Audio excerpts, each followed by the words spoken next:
put Peter O'Mahony back into the academy now, he wouldn't last too long. You know, the way he talks to people, he'd be in front of a HR meeting. Unfortunately, he couldn't be fired by the end of it. But if he was an academy lad talking like that, the person in Steve's age would be straight out the door. I think Prendergast is just a generational talent, attack-wise. I know he got rounded for a couple of tries, but he actually has improved his tackling this season. But what he can do with his hands and his feet is magical. You can't coach that. Whoever's tight I'd be playing up in Buccaneers on the following day, and I'd ring him that night in front of everyone. Like, I'm going to kill you tomorrow. This is what I used to be at, so I can't really comment on Pollock. But that was a young amateur. Yeah.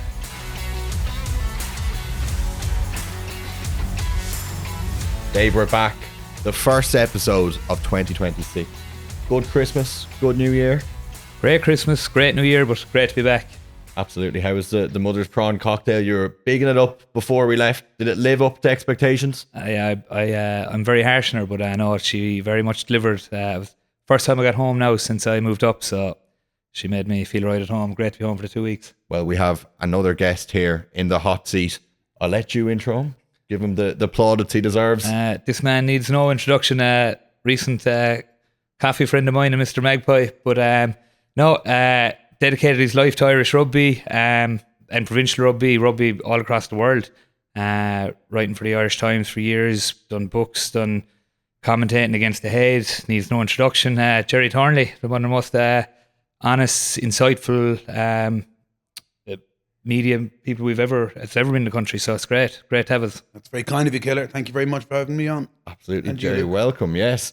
We've had a very busy festive period of rugby into the new year now as well. Mm-hmm. Dave's first one away from the pitch. But I suppose, did you enjoy the action over the festive period, Gerry? Yeah, I did. I mean, I was due a bit of time off, and I didn't go down to Limerick on the 27th because we like to have a big get-together on Stephen's Green on Stephen's Day as well. And if you've got to drive to Limerick the next day, it hangs over you like the sword of Damocles. Not so much the drive down on the match, it's the drive back at around 11 or 12 o'clock on the 27th of December. It's just, you don't want that hanging over you. It's much nicer to watch it on TV. So I watched it on TV. I watched all the Interpros on TV this year, and then I watched the Champions Cup games. I went to Leinster La Rochelle last Saturday. So yeah, it's been a really interesting, it's kind of the meat of the season in some ways for the province, isn't it? The Interpros over Christmas and then Champions Cup matches. They're very season defining. Yeah, it's always crunch part of the season. Yeah. I was saying there, I'll have the mother a prawn cocktail ready for you next time in a room, so you want to travel back, you can stay down and hopefully celebrate a Munster winning. Unfortunately not this time, but yeah, it's the crunch time. You have European before it, you have the provincial games, you're back into Europe, fellas are playing for Six Nations spots, lads are playing for seedings in Europe, so it's huge. What do you make of the Munster-Leinster game? Because I thought when the way Leinster started, I thought, Leinster are going to do a number on Munster here, and then they started really well and got that Josh van der Fleer try, and then Munster, in fairness, spoiled them fairly well and made it into a bit of an arm wrestle and scored a really good try. We're pushing hard for a win at the end. It was bookended with a great start and a great finish, and then the middle hour was almost forgettable. Exactly, yeah. It was physical game again, but there was no real standout big moments. Again, the end a little bit, but I think you always get that in those Interpro derbies, especially the weather down there. Christmas is always never the nicest in Stevens there the day after in Thomond Park, but arm wrestle game, set piece toll for Leinster, I thought, at the end. I think they had 5 or 6 scrum penalties over the course of the game. Didn't help our chances at all. So yeah, disappointing. You must have been very disappointed by Munster's performance up in Belfast, were you? For me, what that told me was that Munster kind of put out a very good team for big matches, but when Clayton McMillan has to make 8, 9 or 10 changes, delve deep into the squad, particularly when you're going away to an Ulster team with much, much improved, probably the most improved province in Ireland this year, playing a great brand of rugby under Richie Murphy at a full strength in front of a full house. It's a big ask. Probably the informed team, he said, in the country. I thought it was probably their poorest performance in a long time. Lacked, physical, and we were supposed to do it last week. I'm happy with it this week because we've a better performance to chat about. Performance, not result. But yeah, look, it was a very disappointing performance. They won't shy away from that. Again, it was better this week. They just got out-muscled. They got beaten in all the collisions. Their defence was passive. They were just didn't look at the races.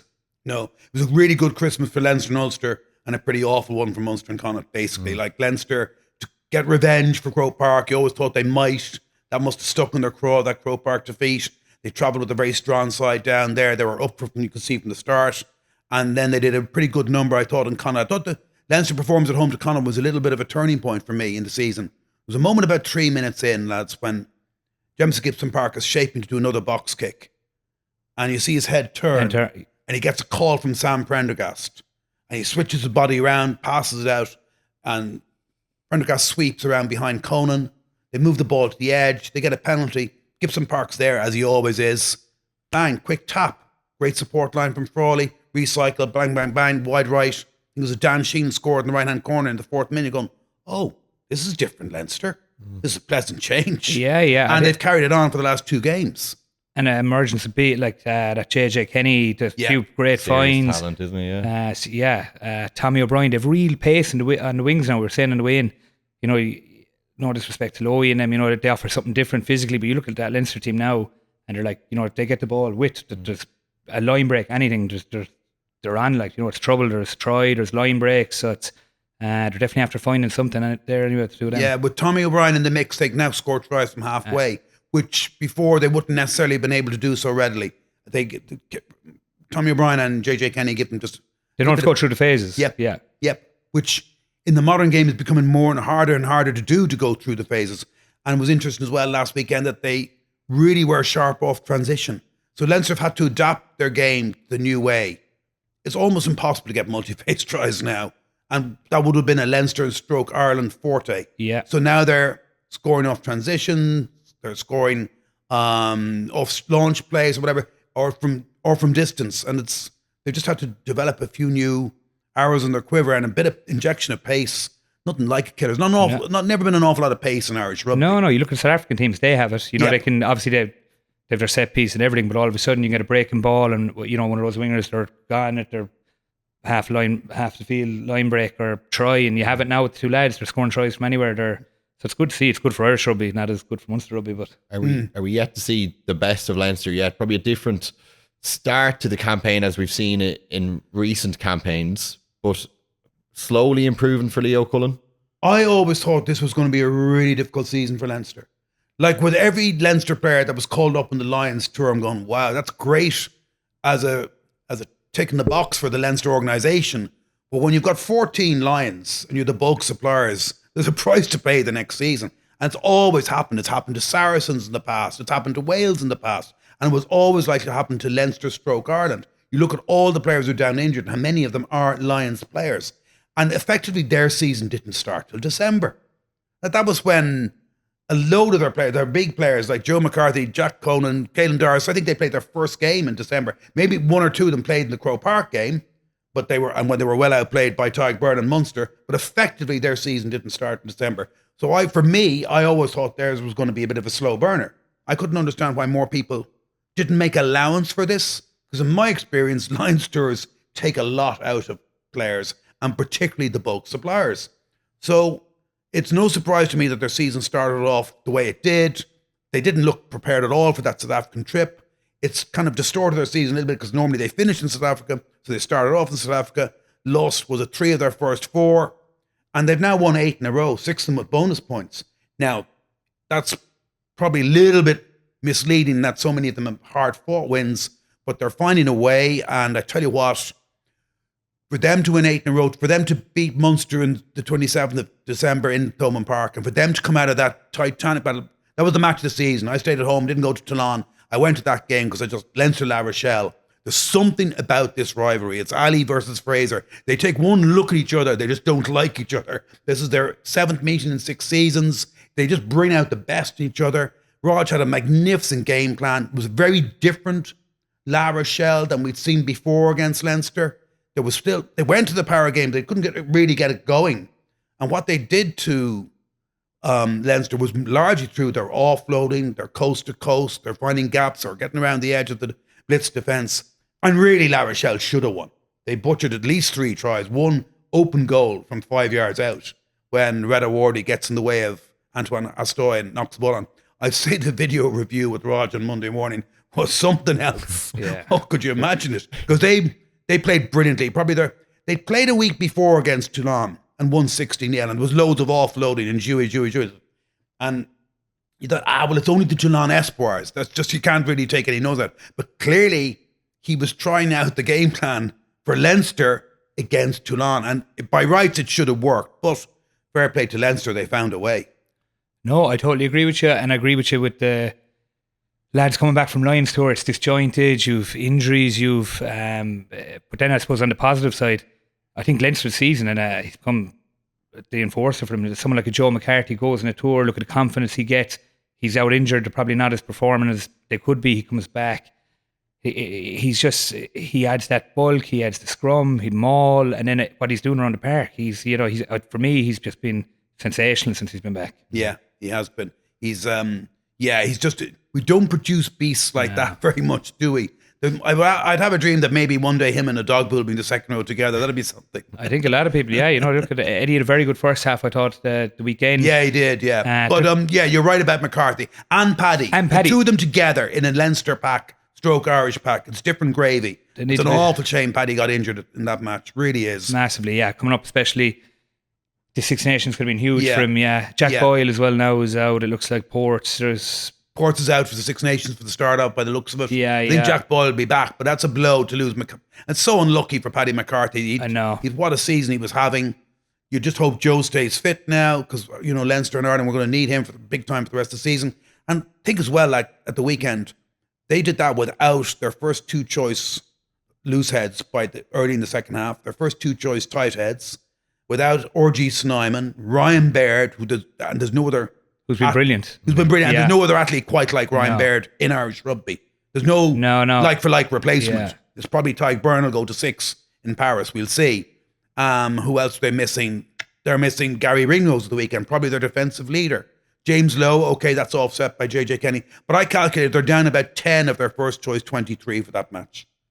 And they found a way to win. And what I loved about it, Killer, as well, was, for me, it had uncanny echoes of the 2023 final. Leinster exploding out of the traps, getting a couple of early tries on the board, and then La Rochelle grinding them down and getting on top and in a different brand of rugby and creating try-scoring chances that they blew. But at 17-12 up, at about the 65th minute, Leinster haven't scored a point in nearly an hour. And it was a bit like the 2023 final. The difference this time was, because of the work they've been doing in training, like we talked about earlier, and attacking off transition, Dylan Lades goes to the little chip, Rico Ioane wins it on the ground, and 2 phases later they've scored in the corner. Tommy O'Brien takes that great line. Yeah. JJ Kenny does his second clear out in a row, and then fair play to Leo Cullen. He doesn't get much credit for some reason. I don't know why. That's their 30th pool win in a row, which is quite an achievement. Yeah. Will never be equaled by anybody in the history of the tournament. And he said, no, we're going to take off our replacement fullback, and we're going to move Sam Prendergast to fullback when we bring on Harry Byrne and go with the 2 playmakers. And that's how they got their 2 tries, by having the 2 playmakers and brilliant passing from Conan and Doris on the edge as well. And what a finish from Van der Fleer and from Robbie Henshaw. So they came back and scored tries in a way that they weren't able to do in the 2023 final. Okay, then they fell behind again, got a little bit lucky to get down the other end of the pitch, but fair play to Harry Byrne as well for landing the kick. So could you imagine, Killer, the difference in the organisation in UCD on Monday morning from having won that match or if they'd lost it. Oof. Oh, it's wedding to funeral vibes. Yes, exactly. Yeah, it is. It's and even on the Harry thing, like Harry, I think has gone away. It's like he's nearly discovered something in him. I thought, he's got confidence about him. Even I like the way he just got up there on taking the kick, and even go back there. We were chatting about the November series, like Paddy McCarthy for me was to find that it's now all of a sudden it's not all on Joe. You've Joe and Paddy. You've a big ball carrier in each pod. That again, he's obviously going to be a massive loss. But now you've the 2 lads, you've Tommy and you've JJ Kenny. So there's all of a sudden Leinster have all these options now. And again, they're changing their game plan. They're going to have to, and they did, and it worked. So it looked like they're on the right track. Will Harry Byrne be starting in Paris if you were a betting man? God, I get asked this so much time. Look, it's the most asked question. Who's going to be out half in Paris? It's kind of great for us in the journalism industry, the punditry industry, because it's something to talk about. You know what I mean? It's for the previous 4-year World Cup cycle was never even a discussion. It wasn't a debate. There was only one man, a generational number 10. And now we've come into this post-Johnny Sexton cycle where there's young out-halves, less established. It's unusual because normally when Ireland start off in the new World Cup cycle, they've had a Rog in place or they've had a Johnny in place, whatever. This time, no. And Jack Crowley got first go at it, then Sam Prendergast. But we know that Andy Farrell is a fan of Harry Byrne. He referenced him a few times in November, even though he wasn't in the Matchday 23s. He played in 2020, but in the Six Nations a few years ago when they won, played 3 games. So he's definitely got credit in the bank with that coaching staff. So it's now a case of 3 and 2 won't go. Sam Prendergast, Jack Crowley, or Harry Byrne are going to miss out. You put a gun to my head, I still think they're going to start Sam Prendergast. I think Prendergast is just a generational talent, attack-wise. I know he got rounded for a couple of tries, but he actually has improved his tackling this season. But what he can do with his hands and his feet is magical. You can't coach that. And he's only 22. Rog and Johnny at this stage hadn't even played for Ireland. Yeah. I think we should cut a lad a No, little bit yeah, of slack, yeah, a bit of 100%. slack. There's no one like him going forward in No. the country. Yeah. Have you seen improvements in players defensively that Sam might need to do? Have you seen that from training alongside, playing alongside? Have you seen people really step up and take I've seen it in other areas. I've seen you give you an example, say Josh. I know Paulie was on to Josh, but his ball carrying when he came in. Josh was never probably traditionally a massive ball carrier. No. No, he was brilliant around his tackle count was always huge, brilliant to ruck. And all of a sudden, it was like, I need you carrying with intent. And all of a sudden, Josh becomes this massive ball carrier for Ireland in World Rugby. At around 26, 27 years of age. And that's 4 or 5 years down the line. Yeah. And if you're telling me that Sam has all these attributes in late to the line, seeing space on, kick, every type of kick in his arsenal, if this is his one work on and it's something that you can train, you can train it in the gym, you can train it through reps. His brother Keane is an animal of a tackler. It's it's extraordinary. Isn't it? family in the army. There's been no sheer of toughness there. Yeah. So it's something every player has work on. Every player has something to get better at. And as you said, he's 22. So this guy, he has a massive ceiling, and I'm sure he is going to close it. I'm sure he's doing everything he can. I don't know Sam as well as I know Keane. They're very dedicated young men. They take messages on well. They're kind of like that Josh. They'll do anything to get better. I'm sure he's doing reps after reps of training. But again, it's a skill. It's a skill you can learn through. You can do it in the gym. You can do it through getting bigger, stronger, technique. So there's so many fixes for it. It's not like his kicking is, it's not I suppose something that is an innate skill. It's something you can really, really train. So I think it's something he'll definitely get better at. His ability to take the ball to the line and his length of pass and his variety of pass is a slight notch above Harry Byrne's. But then Harry Byrne is that 4 years older. He's got his body in good place now. He's the better goal kicker. He's matured. You can tell he's matured. He's went away. He had to probably find himself a little bit over. He's probably out of Leinster. He's there all his life. Yeah. All of a sudden, you're away from your friends. He admits it himself. Yeah. It was the making of him. Yeah, You're away from your friends. Yeah, you got to go in. You got to boss another dressing room. Yes. You got to go in. I'm not dealing with the same lads I was at Crystal Saturday with, or I was out training with, or friends I've grown up with. Yeah. I have to go in, face all these other men, look them in the eye, tell them this is what I need from you. You got to become a man. And I think you can see it there. He mature performance, showed real balls there at the end to go up and do that. So two of them, they're both exciting. We had a good audience with Tyler Blayendal yesterday out in UCD. He was the coach brought up for media duties. And I asked him, I said, the perceived wisdom has always been that there should be an out-and-out first choice number 10, that every team needs their general, and it's not debate. And he starts nearly every game or whatever, and like Johnny for the 4 years he was there. But then Rassie Erasmus comes along and just keeps chopping and changing between 3 out-halves until he's finally settled on Sasha this year. So I said, I asked Tyler, would he like it more fluid, or be honest, would you like an established number 10? He said he actually prefers it as more fluid. He actually likes it that they can start with 110 and bring on another 10 and not dramatically change their game. Of course, they're slightly different, but he thinks that Harry Byrne and Sam Prendergast can interchange. And as they proved last Saturday, even finish a game together. But then he did admit, mind you, as if I was still playing, I'd probably hate it because he'd want to be the first choice out half. But he thinks there's a lot of strengths in there being that fluidity and that they can dovetail between the two. I'd say Jack Nyamber is definitely in his ear anyway with that policy. Rassie can do it because he's a pool of God knows how many rugby players to pick from over there. Yeah. Here you're probably more limited in the amount of players playing here. You've the 4 provinces, maybe 160 contracted. Over there, the population they have, the amount of people you've playing, the amount of lads they're playing abroad. Razzie will pick someone from anywhere. So they have that luxury. You definitely get more confidence and more momentum the more you're in the saddle, the more you play. But again, it shows it can be done. Obviously, the weekend they did it, and the other side of it then is the competition. Nothing makes players better than competition. 2 players going at each other, and that's what Faz wants. I know that's why Razzie loves this system, because he wants 2 or 3 players fighting tooth and nail every week. That's the way it should be. That's when you got to perform. You don't perform, you're gone. Someone else is in. Yeah, and next Wednesday there's an Irish squad, and you probably have all 3 of them in there: Sam, Harry, and Jack Crowley. So we won't really know until the Monday or Tuesday, whenever the team is announced, before the Paris opener on a Thursday night. And he'll probably leave it till Tuesday as well. Yeah, so even them to know, because he wants them. Yeah, so we do, and it's a guessing game. You could make a case for any of the 3 of them.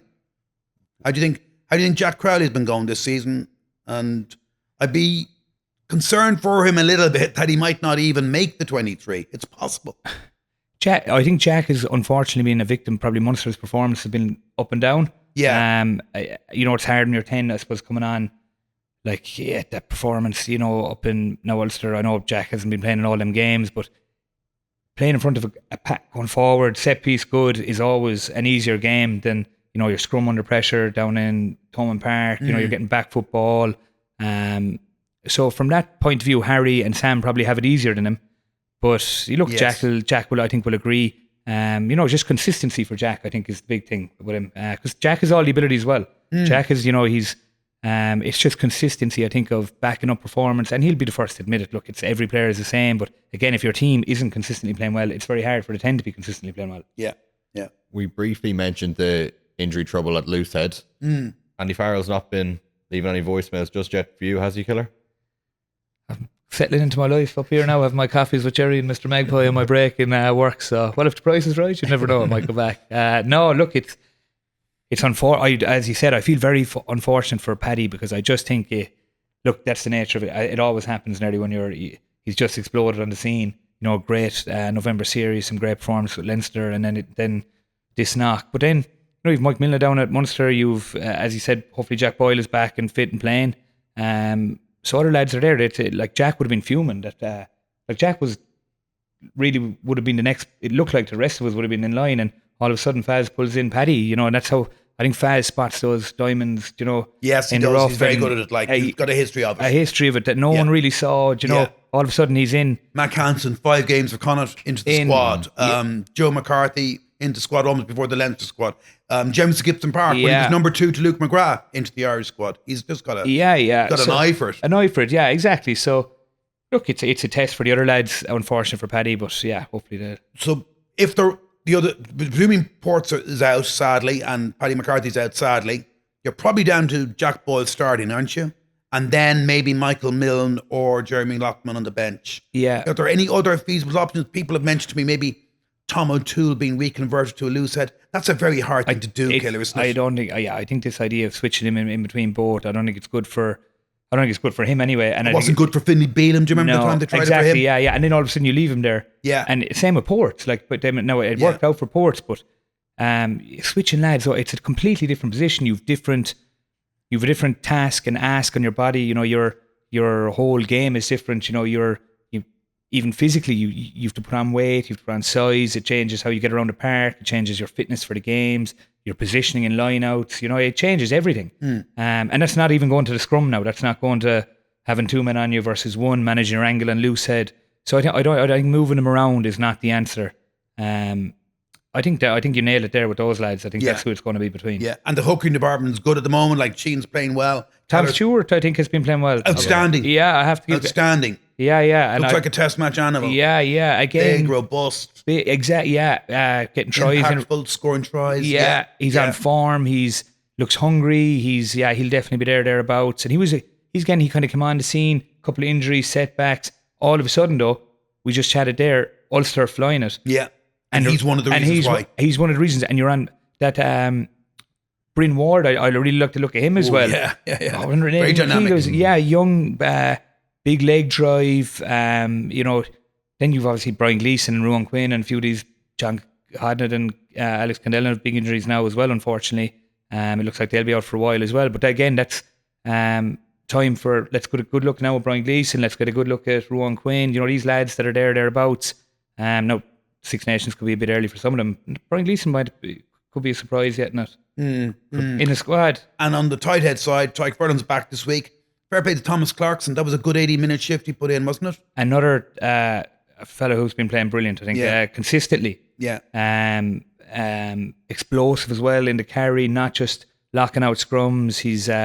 He's been a real find for Leinster. I think he's going to be there as well. He's probably going to be on the bench in Paris, and he's probably moved ahead of Finlay Bealham in the pecking order, hasn't he? I think Finley's out for a few weeks now. Oh, was he? Sorry, missed that. Apologies. Yeah, Finley's out now for a few weeks. So I won't be saying that, Finley, don't worry. He's out for a few weeks, but I think Tom will be in. So then Tom will definitely be on the bench if Finley's been out for a few weeks. Okay, yeah. Tig is back. Tig just had a cup of tea with Tig during the week. There's no fear of him. He had a great Christmas. He's ready to go. So could this be a blessing in disguise, though? There was so much talk over the autumn series about an agent squad ahead of next year's World Cup and players potentially not getting the chance at test level in the green jersey. But I suppose a number of injuries like this and you are carving a pathway. I was thinking that, like, it's like you find out, and he always likes a little bit of chaos, Andy Farrell. He always likes to be tested, and he'll relish this in some respects, not having Porter and McCarthy there. I mean, he'll feel for them, particularly McCarthy, having just brought him into the squad. But it's a good chance for Jack Boyd and maybe Michael Milne to show what they're about in the Six Nations, and that'll be something he'll relish. I think generally Irish people are a little bit too impatient and always wanting change. Oh, Musk blood young lads and whatever else. I mean, look at Josh Van der Fleer and Robbie Henshaw sprinting up the pitch in the 67 and 70 minutes and finishing those tries. Like, they're 30-somethings. They look fine to me. Gibson Parker's whatever age he is, he looks fine to me. There's a lot to be said for 30-something players. You know, the South African squad that won the last World Cup, I think, were the oldest squad in the tournament. Exactly. Yeah. So you're going to say that? Yeah, there's a lot to be said for it. I mean, yeah, sure, of course it's good that the young players are coming through, like Joshua Kenny at Leinster and others. That's all. You always need that little bit of a turnover, but you also need a strong, experienced spine as well. Any successful side has always had that. And thing that Faz always gets it right, and Razzie does as well. They respect experience and what they've done in the saddle and in the jersey. Like, and again, with the Irish media, people in general, they want something new. They want flavour of the month. Someone scores a try here, he should be starting for Ireland. Yeah. Go back to Josh. Like, Josh has had to fight. Like, when Levy, when them were there, he had to fight for his position. All of a sudden, he gets it through maybe an injury or something, runs with it, and he's owned the jersey. Then you have to take the jersey off him. You know, you got to earn it. You don't just score one or two tries in a derby game. You got to go, and all of a sudden you're in. You got to. Those lads have been doing it for years. Yeah. You know, and you look at the South African team that won it, most experienced squad to ever win it. Everyone. They were nearly over 30. Do you know, with a couple of young lads, you know, I think that's when the best squad is. I think the cohort is seasoned internationals at that level with a couple of really exciting young lads who are going well. But again, if you want to win a World Cup, you need experience in there. It's proven. Yeah. That back line as well, perhaps slightly barer back three than we've seen in recent years. Keenan still not playing. Frawley potentially injured as well now. Could see a chance for some other players coming in. That fullback position, where would you reckon we could be going with that? Could Jimmy O'Brien be in line for a start? I think Jimmy O'Brien being in line for a start this week. I'd be very surprised if Kieran Frawley's going to be fit enough to play in Bayonne. That looked like a sore enough foot or ankle injury. The word is that Hugo Keenan's going to be back for Paris. If I had a gun to my head now, I think Hugo Keenan will start. But yes, it's very thin at the moment. Mac Hansen's out. Kieran Frawley's out. Jimmy O'Brien has been out. Jamie Osborne's out. Like, it's quite remarkable that it's way often the way it is that injuries just seem to affect one position, a couple of positions in the pitch. I know, you look at a winger, Loosehead now, or the two that are... Yes, yeah. So I would imagine Hugo Keenan, if he's fit, will be back. Jacob Stockdale's going really well up north. And has been, really another kind of who's come back into real form in the last year. Yeah, there'll be a loud clamour for him up north. My guess is, though, if you held a gun to my head, given even though he won't have an awful lot of rugby, and say, for example, he comes back for the Connacht match, one game. There's a lot of instances of players who've had little or no rugby come back into the Irish setup because of the quality of the training, the intensity of the training in a camp like Portugal, that come the opening night in Paris, Hugo Keenan could be ready for that. Any wild card late bolters into the Irish squad, do you think? Calvin Nash could return. I think Shane Bolton could have been in line to potentially get a call up, but I think out injured as well. Jeepers. So they are really hitting everywhere. Yeah. Any late ones coming in? I think Shane Daly could potentially get I think Tommy O'Brien's definitely going to start. Yeah, I if think he stays fit, this guy's a godsend. I thought he was outstanding. Even coming off his wing and like exposing La Rochelle with the way he went around the outside for that opening try. He really was a danger all game. I think he's a brave, ridiculously brave, brilliant in the air, which a modern winger has to be. So I think he's been a breath of fresh air for the team. He's nearly guaranteed. I think he's nearly guaranteed. Yeah, guaranteed.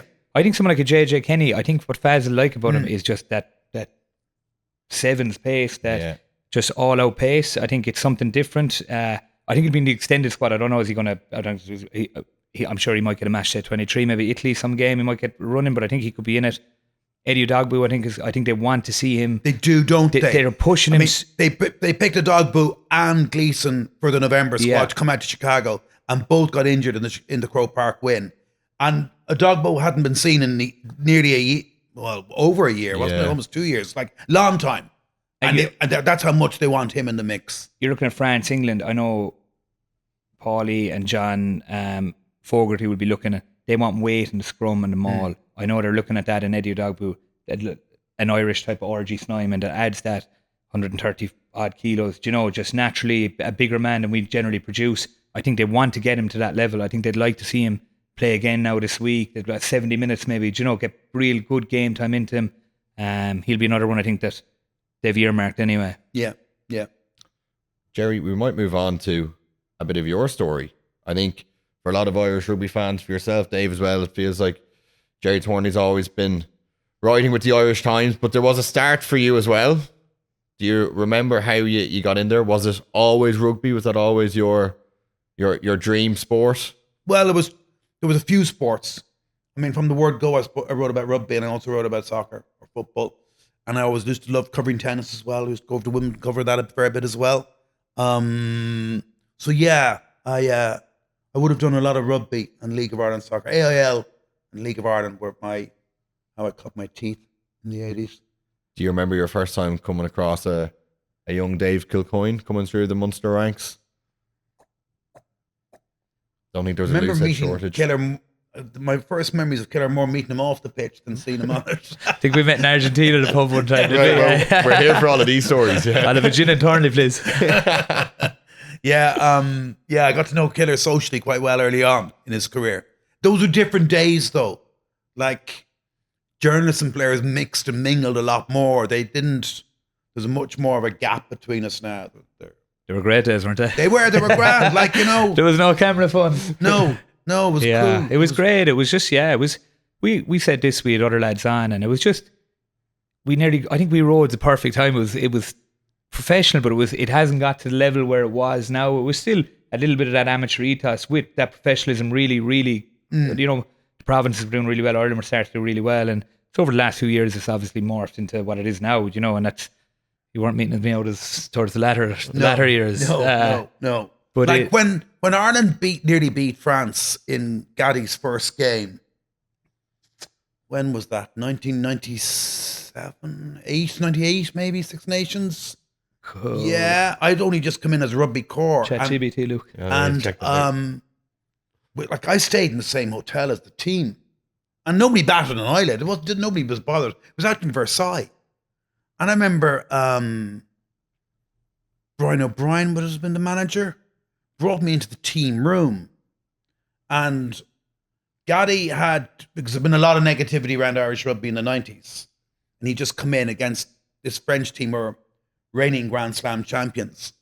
Ireland were 33-point underdogs or something, or maybe even 33-1 to win. I can't remember. 16 to win and 33-point underdogs. No chance. Gaddy's first game. And I went into the team room and I was brought in and was shown the walls where Gaddy had invited all the Irish supporters who were really supportive of the team to bypass the negativity and the media coverage and so forth and send in good wishes.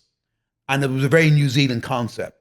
And this is showing how old I am. These were like, I don't know, were they faxes or telegrams? They weren't text messages or emails, but they were printed up and stationed all around the wall. And they were from schools, from every age group, pensioners who supported the Irish rugby team and so forth, and don't mind all the nonsense out there, we support you and blah, blah, blah. And it was really, the wall was bedecked them. And the players could just spend sections of each day or whatever reading them.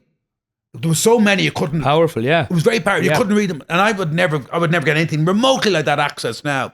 But I do remember thinking, Jesus, this Irish team might do something. And I was quite positive in the preview. And I also made a bit of money on the old plus 33, I think it was. And you'll probably go to jail now. Yeah, Are you allowed betting it? We're not. If we bet, our contracts are gone now. Back in the day, you could have been all. Yeah, I think journalists still can. I hope we still can. Yeah. But anyway, so there was greater access then. It was very good. I mean, I would have known Gaddy's. I just started out as rugby corps, so yeah, I would have been on Connacht trips in the 1997-98 season, I think it was, when they'd done quite well, the first Irish team to get to knockout stages of Europe. Jesus, just shows you, killer. Like in the 90s. Have we become spoiled? Toulouse were putting 60 points in Munster. Do you remember? Yeah. Like just how I came in at a time when it didn't look that encouraging, to be honest. What's happened since has been extraordinary. I've been blessed that I've been around for an Ulster Champions Cup win, 2 Munster Champions Cup wins, 4 Leinster Champions Cup wins. I would actually struggle to name all the 3 Grand Slams. 3 Grand Slams. Yeah. In the late 90s, you wouldn't have dreamt of a Grand Slam. You wouldn't have. You'd have been taken out in a straitjacket if you said, "Ireland going to win." I know you would. So yeah. It's extraordinary to think. Yeah. I know sometimes you'd nearly like if we're talking about games or something, you'd nearly like Leinster beating La Rochelle, or these are things that probably weren't fathomable. But if you go not that far, I know La Rochelle weren't what they are now. Obviously, they were in the Pro Dub, but I'm just saying that to be beating that quality of opposition and the expectation now is so high. Anything below it, people question. Yeah. Which is a great state of Irish rugby for a population of 5 million people. We've become a little bit too entitled. We have a little bit. It doesn't suit us. No. We should be grateful for what we've got in so many ways. It's been a great time. I've been very blessed. Because if I'd gone for the soccer job, I don't think I'd have had nearly as much fun dealing with the FAI for the last 25 years. Seriously. God, a few handouts off John Delaney. I mean, I dodged a machine gun of bullets there, didn't I? I mean, no disrespect, but I did. And I came close at one point. Did you? Yeah. Switching over. Yeah, very close. You could be having lunch every week in the Shelburne with John Delaney. I still went on playing soccer, and I still play soccer, in 6-a-side. I still went on coaching soccer. I still went on going to soccer matches. And then meantime, I could cover rugby. And it's been a great sport to cover. The players are generally a joy to deal with. There's very few bad eggs I've ever come across. Call them. It's a version. I was going to say... and loads of success and great trips and really good colleagues. Great colleagues in the press box. Yeah, exactly. Yeah, I was saying it to Luke the other day. The one, even now that I'm finished up, the one good thing... Like I can sit over with you, talk about rugby, life, other things. How many other sports are like that? The good thing about the rugby I found here, it's the people, both sides of it, every side of it, coaches, players, fans, media, everyone. It attracts good people and the relationships you form from it. But we were saying there, I openly said to Luke before, I didn't want to be commentating on games of people that I still played with and all that. But now that we've that done, how that's Luke just alluded there, but what like you've dedicated your whole life, really, like so much of your life to rugby.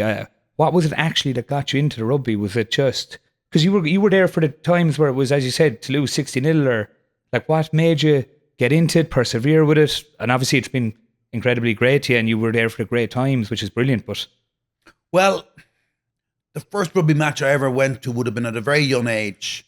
And would have been out in Castle Avenue to see Clontarf play. Because my late uncle Johnny Hughes, who sadly died last year, and I wrote a tribute to him in the Irish Times, because that's where the love of rugby started. Watching him play as an out half. Very good looking lad. He looked a bit like James Dean. He was a flair out half. Runs in the family. And he was a father figure to me. I idolised him. So that's where it started, really. Clontarf, Castle Avenue, Johnny Hughes, way, way back. That would have been the first rugby match I would have gone to. And then, ironically, the first match, I mucked up my leaving cert, not once, but twice, to make pretty damn sure I wasn't going to do much of my life. And I didn't do much for my life for about a year. My mum, who was Johnny's sister, like same side, Yeah, huge side of the absolutely. family. I'm originally all from Leitrim, which is why I'm quite fond of Connacht. So I've got Leitrim blood in me. She said to me, "What are you going to do with your rest of your life?" And I said, "Well, I thought I'd just go on pulling pints and gamble. I thought I was a good gambler. I was going to make a living out of gambling, the bookies and playing cards. I was quite a good card player." And I said, "Yeah, I'll just gamble and pull pints." Well, in case, if you can think of a plan B, I'll help you get started, if you can think of one. So I went off and I thought of one, and I said, I always read the sports pages. Oh, the passion. My old man was mad into boxing, and with boxing newses and stuff. And he took me to see Ali. Boxing was big back then as well. Yeah, he took me to see Ali against Al Blue Lewis. I met Ali, 1-on-1. Chad got his autograph. So there was always, I was taken to matches, football matches and rugby matches by my parents. So there was a big interest in sport in my house and just generally my uncle playing rugby, whatever else. So anyway, I came back to it and said, "Well, look, I'll give sports journalism a try if you can help me get started." And luckily for me, her first cousin, Jim Downey, now no longer with us either, was a night editor in the Irish Times, also from the Leitrim leg of the family. And they got me a lunch with Gerry Noon, the then sports editor of the Irish Times. And then they took my number and they said, "We'll get you to do match reports." And about 2 weeks later, the Irish Press rang, not the Irish Times. They'd run the Irish Times and got my number. And I was asked, would I do Young Munster versus Monkstown in Sydney Parade. It was my first match. And it was only 2 paragraphs for the Sunday Press. And I sweated over these 2 paragraphs, give the number to ring to phone it in. And because it was near my house in Sandymount, I cycled back from Sydney Parade and wrote out my 2 paragraphs. And Johnny came over. So I had Johnny, who was a sub-editor in a newspaper, very helpfully, and my mum, who was an English teacher, very helpfully. And I read out the 2 paragraphs, and they made me correct or whatever. We got the 2 paragraphs right. And I picked up the phone and did a reverse charge call to the press. Phoned in it was a 6-all draw. I was saying the old. It was a 6-all draw, real thriller, which was handy for me because it would have been too much to cram into 2 paragraphs, but more than 2 penalties apiece. So 6-all draw.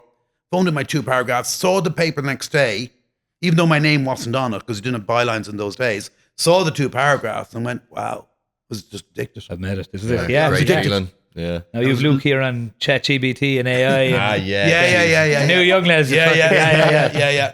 Write up article I'm for. not- Yeah. I'm not letting that World take has any more changed. credit for getting here, killer. He'll edit this out now. That's mad. Yeah. Yeah, like how That got your buzz, and it's mad Yeah. how life works out. You get a taste for something.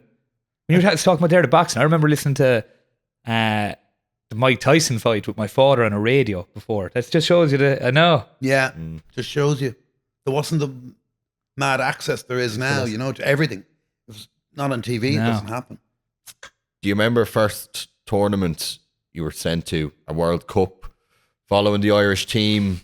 You've seen a lot of head coaches, probably from Gatlin to Eddie O'Sullivan into Declan Kidney. Joe. Is there anyone that stand out for you as either a... Well, Beckett, I hate going back over all this because it just makes me seem bloody old. I go back so far. Like the first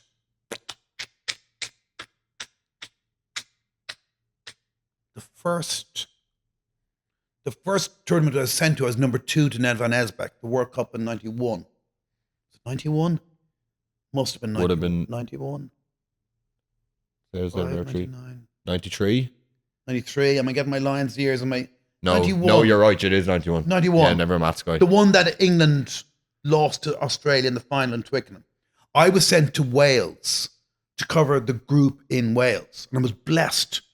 It was Wales. The eventual winner is Australia. A very, very good Samoa, or as they were then called, Western Samoa, and Argentina. So there wasn't a dull match in the group.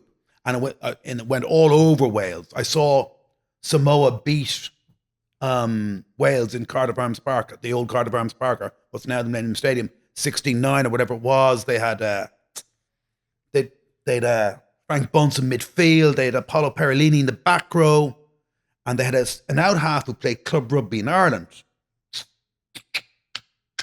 What's his shagging name? Come on, Luke, you should be all over this. His brother also is an international rugby player for the All Blacks. And this guy played Stephen Bashop. He was out half, and I knew him because from the AIL scene, because I covered a lot of AIL. Still do. I love AIL. He played here. He played here in Black Rock. And he recognised me in the street. I might have even been in the same hotel. I can't remember. And he brought me into the Simone team room. And they were reviewing the match. They'd just beaten Wales in the biggest World Cup shock there had been, that tournament by a distance. And they were playing the match again on the video and looking at it. And they scored 2 fine tries. But the 2 tries, they just moved on. But every time there was a big hit, Perellini or somebody would just put in a big hit. Oh, good hit, bro. And they'd replay it and watch it over and over again. Different type of analysis. Yeah. That's kind of how I used to do my analysis. Yeah. So again, like I some did, hits Joe Schmidt loved that. I'd say. Yeah, I wouldn't get that kind of access now, you know.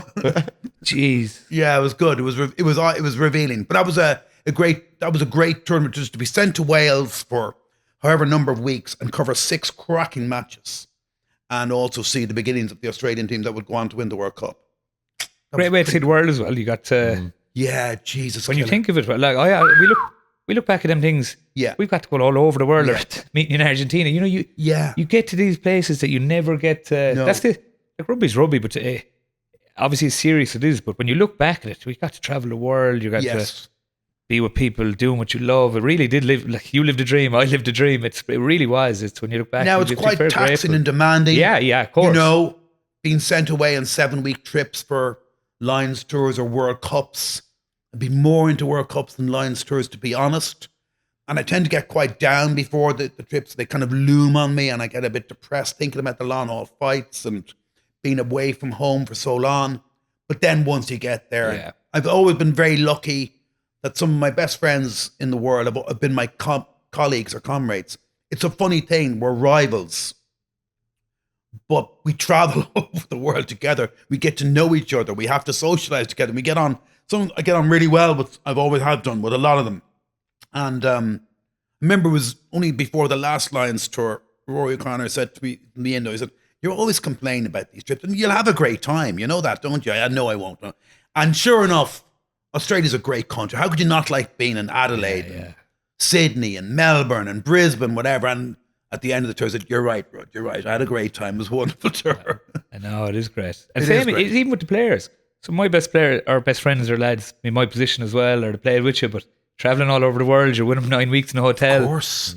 And you feel, in a way, you nearly feel their pain as well. Like I know what they're feeling if they don't get selected or they're injured. They know they're so sick and gutted down. You know, even though if they're starting and you're not playing, you're gutted. But there's a bit of I suppose you can understand what they're going through, both sides of it. You can understand how high they are and how low they are, and it's vice versa for the other person generally. But you become friends over it. You have a bond.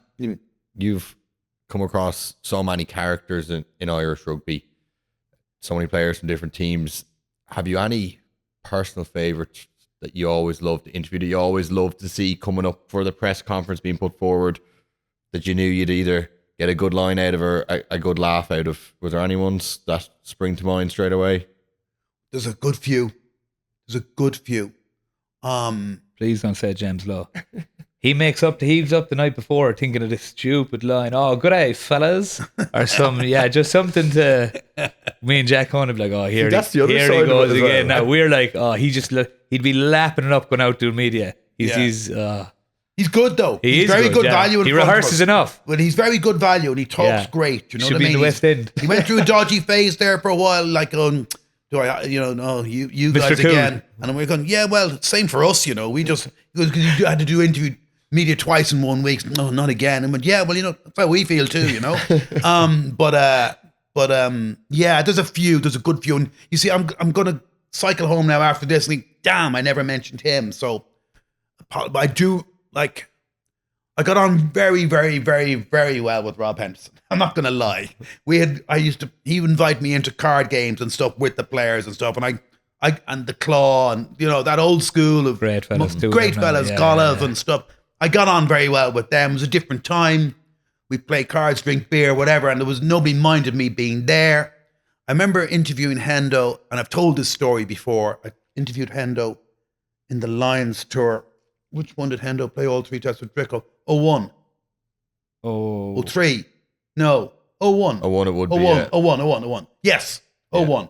So it comes to the decisive third test in Sydney, and Hendo's Dricko's partner in midfield, and Hendo's got a bad knee injury, whatever, he's going to play. It's a test decider.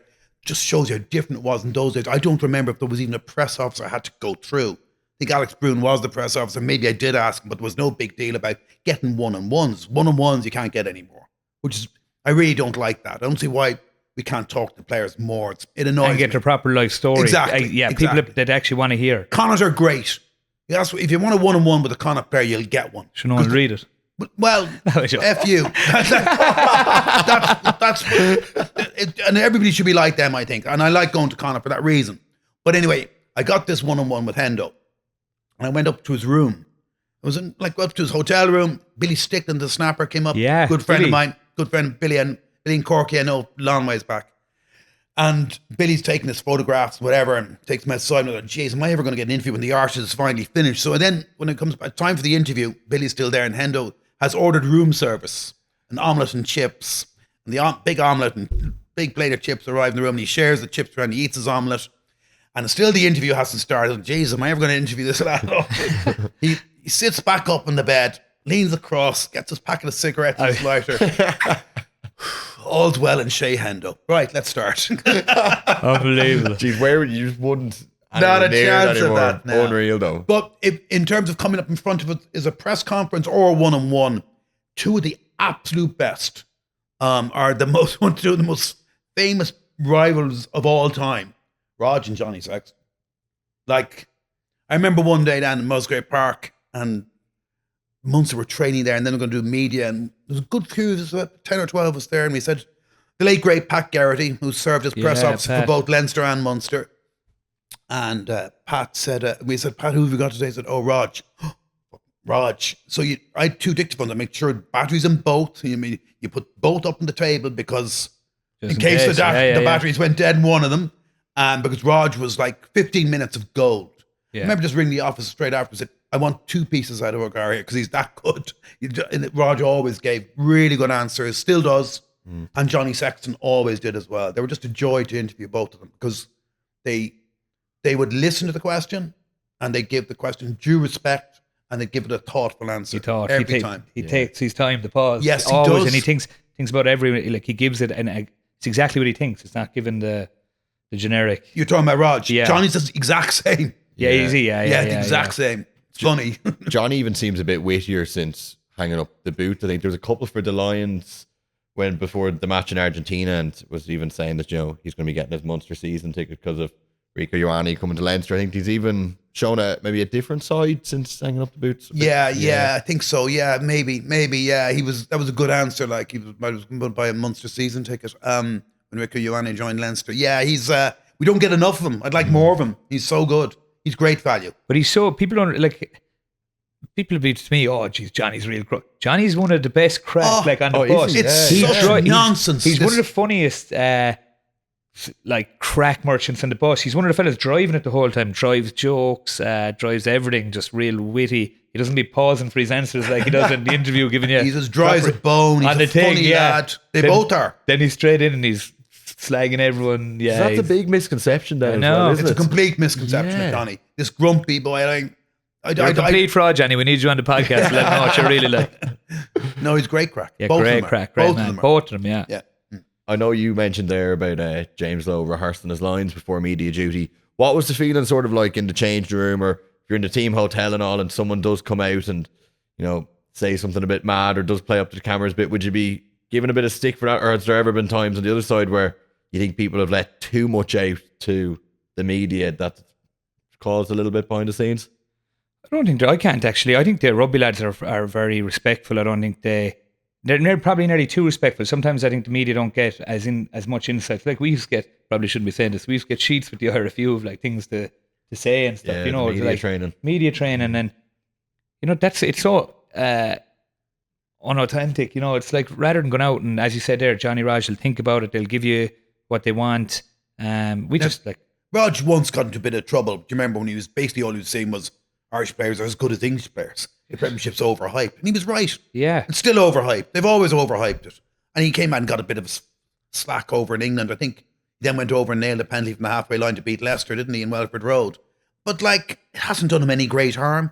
Hasn't done Johnny any great harm. If anything, it's enhanced there. People they want to listen to him. They're like, all right, they're not going to fluff it up here and talk a lot of rubbish. They're going to actually give what they're thinking, what people want to hear. You know, everyone can see through the fluff as well. Like, they know when people are giving the generic answers. Oh, we're playing Cardiff the weekend. Yeah, they're playing brilliant. We're gonna go out there and lash Cardiff out of it. Hopefully, no, that's just they've always played themselves down, which obviously you have to respect. I think part of the appeal of the Munster team in the early noughties that went off on their magnificent obsession, as I used to call it, and finally got the job done in 06, reached their holy grail. Used to annoy Leinster fans that I came up with this one, the Munster search for their holy grail, but it was, and you know, there's no heartbreak before it. Oh, so much. And when they finally got there in 06 and 08, it was very emotional, but they were a loved team. And I genuinely think part of the reason they were loved was because there were so many interesting, fascinating characters who told their stories. Yeah. Like, they were just great interview subjects. They all had an interesting story to tell, and they weren't shy about telling. And do you know what that was, a killer as well? They came from the amateur era. They came from the club game.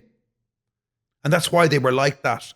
They didn't just, become professional rugby players the moment they left school and went straight into provincial setup. They did their time in the club game. I think that was, and they maybe even worked outside of rugby at one stage beforehand, or certainly came from a background where there was a lot of that. And I just think that made them slightly different. We'll probably never get a team quite like that again. But I don't think that's just rugby. I think that's society in general. If you look at it now, I think everything has changed a little bit. Everything is, I suppose, more, people are more guarded, or more, social media has changed a lot of, just a new generation. It's just different. I think people evolved the way it's gone. We're saying, like, if you put Peter Martin back into the academy now, he wouldn't last too long. The way he talks to people, he'd be in front of a HR meeting. Unfortunately, he couldn't be fired by the end of it. But if he was an academy lad talking like that to the person in these days, he'd be straight out the door. Yeah. I said, Mick Galway, I remember Axel was our A coach, and I still have some Facebook messages on my thing from Axel. Messaged me on Facebook, just hilarious stuff. But we were playing down in Kerry.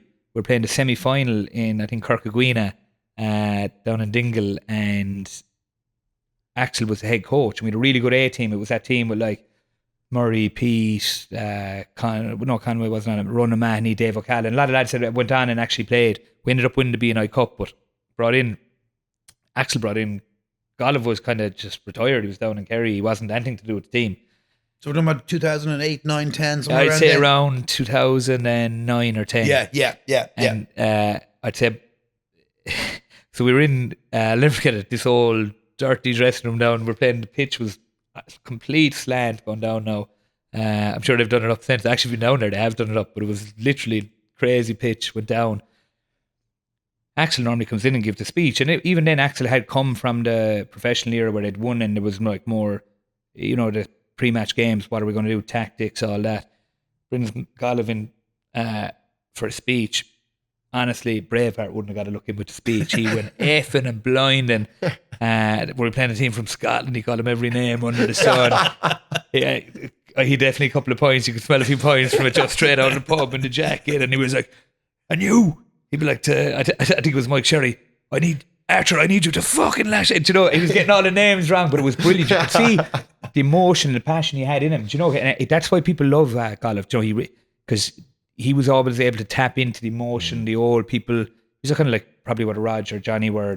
Like, if you chat to Paul or them about it, they love Golov. They, unbelievable leader, unbelievable character back then. But that speech, I'll never forget it. It was stuff of legends. Yeah, it's such a character. And do you think it's safe to say that we maybe have lost the character side from that? We spoke on our GAA show a couple of months ago, and it was one of the things that the lad said was that because of how media trained everyone is and kind of afraid of speaking out, that you possibly do lose the characters and a bit of the personality behind what made the Irish sports side so good for so many years. Yeah, well, definitely from our side of the track in the media, we would think that, because the access has just become more and more restricted, and because the players become more and more trained. And then you get a bolt out of the blue like a James Lowe when he came in the scene, or even madder still, Mac Hansen, and they're completely untrained. You go, wow, a real character. And that kind of seem to highlight it even more, that they are just a little zanier, a little much more of a character, say what they feel, say what they think. It's just, I think you're right. I think it's society, the way society's gone too. PC nearly. It's very political. Guarded. And I get what the RFU are doing. They're trying to guard the brand, and look, that's the way it is. But then you look on the other side of it, a Henry Pollock over. I was thinking of him as we were having this conversation. True. And look what he's done for Northampton. I don't know if it's anything to do with it if you look at Northampton's profits in the club, but everyone looking at the Northampton game the weekend. They wanted to see how he was going to get on against Bordeaux. Do you know, he's this outspoken character. He's himself. I really like him. I love that kind of... the breath of fresh air. He can talk the talk, but he can also walk the walk. Exactly. That first try, getting that high ball, chipping pen. Unbelievable. It was world class. Yeah. I mean, he's sensational. Mac is like that. Mac gives it. He's a bit of fresh air. And you need a bit more of that. Pollock will be disliked in a lot of places around the world. Clearly in Bordeaux, they've made him into this kind of pantomime villain and just almost invented things that he didn't actually say. And I'd say a lot of Irish fans will come to dislike him over the years because he is so, it seems almost disrespectful to opposition fans. But if he was Irish, we'd love him. He's just so confident in his own ability. I love it. He doesn't give he doesn't care. He knows what he is. He knows how good he is. He backs it up. He's not afraid to... He could play back row. He could play midfield. He could play wing. You could throw him anywhere. He wouldn't care. He's one of them. You can tell he'll play. Yeah, the skill levels, the acceleration. The chip and chase. Gathering it. And, they would never have got near a bonus point. I was surprised how much Bordeaux Begla did a number on them, really. But he was the one that got them going again with the late rally to eventually get a bonus point. He backed it up. It doesn't seem to bother him as well. I knew Faz would love him. Yes. Yeah, the lines. I knew he loves people being themselves, whatever that is, He loves Hansen. Yeah. Faz does. Finley's a complete weirdo, loves him. I've got good friends with Finley, but he loves he likes people being themselves, expressing themselves. He does, and that's a great trait in a coach. Everyone feels comfortable around it. That's why it's such a great environment in there. Yeah. Joe, you to snap into line or you were gone. Which was I thought I didn't agree with the philosophy of just how he treated people, but how would Pollock have fared in a Joe Schmidt he wouldn't camp? have played. No way. I don't think. Would Pollock have roiled? I probably not said too much. Yeah, we've touched on it in a few episodes. Yeah. Would Pollock have roiled you up on the pitch? Would you have been one to have been wound up to a bit of that? I know there wasn't really that many probably characters over the years from that, but I would have been very like that of myself in the dressing room and around the lads. I used to be. This is how mad I was. I remember I used to bring under 20s with Bows. We had a good team in the AIL. That probably shouldn't be saying this now. But we used to go down and play Call of Duty in one of the houses. And I used to get the lads to get whoever's tight head I'd be playing up in Buccaneers some of the following day, and I'd ring him that night in front of everyone. Like, I'm going to kill you tomorrow. This is what I used to be at. So I can't really comment on Pollock. But that was young, amateur. That was brilliant. Yeah. Did you ever try it with an Antonio or anyone? Leave him off. No, yeah. Oh, he's not answering. The international call must be on. I got to hang up here, lads. Rang him when I went home. Yeah. Sorry about that. Yeah. Dave, listen, another fantastic one. But Gerry, huge thank you for coming on. It's been a great deep dive into your career, Irish rugby, the provincial scene. Too bloody deep. We could both trouble kidding.